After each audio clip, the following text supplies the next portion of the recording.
Well, her book is as much travel journal as it is recipes, so it's time to travel to Erica Schlick's kitchen for her chicken apple patties recipe.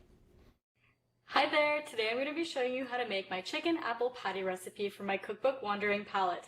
And usually breakfast sausages are filled with sugar and all sorts of ingredients that you don't want to start your day out with. So these are very simple patties that you can make. You can even make them the night before and have them for breakfast for the next few days, or even have this as an easy weeknight dinner or lunch. So I'm going to start with a pound of ground chicken, and I have one apple that I've shredded. I've peeled it and I've cored it and then shredded it in my food processor.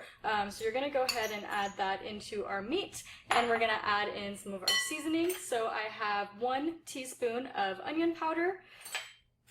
Doesn't want to come out, but we'll make sure it does. And I've got 1 teaspoon of garlic powder. I have 1 teaspoon of ground cinnamon as well, a little bit of sea salt, and you can add a little bit more or less to taste. And then I have some fresh sage that I just picked from my garden outside, and I have maple syrup. And this is completely optional. You can do this if you want it to have a little bit of a sweeter, kind of more breakfast kind of taste, or if you want to keep it very simple without any sweetener, you can easily omit this. And so that's that's going to go into our mix. And you can either use a fork or you can just use your hands. I actually prefer to use my hands and just knead this all together and make sure that the chicken and all the seasoning gets fully combined. And once it's fully combined, we'll go ahead and turn this into our patties that we can cook on our skillets.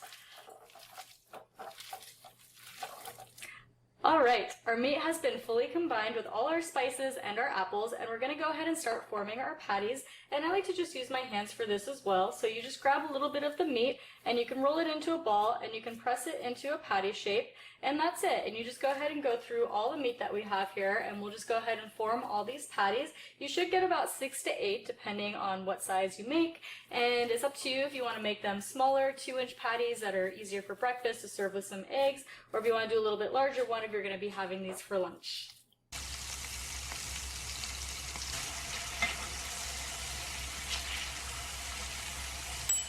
Alright, our patties are ready to enjoy, and you can save these and have these as an easy weekday breakfast. You can have them for lunch. They're very easy. They keep very well in the fridge. I'm going to go ahead and dive in and see how these turned out. Perfect! The moisture from the apple is delicious, touch of sweetness from the maple syrup, and a little hint of cinnamon just makes it a very, very delicious complexity of flavors. And I hope you enjoy the recipe. You can get this recipe in my cookbook, Wandering Palate, and you can order it on Amazon or on my website, thetrailtohealth.com, where you can also find other delicious, healthy, and simple recipes. I hope you enjoy it.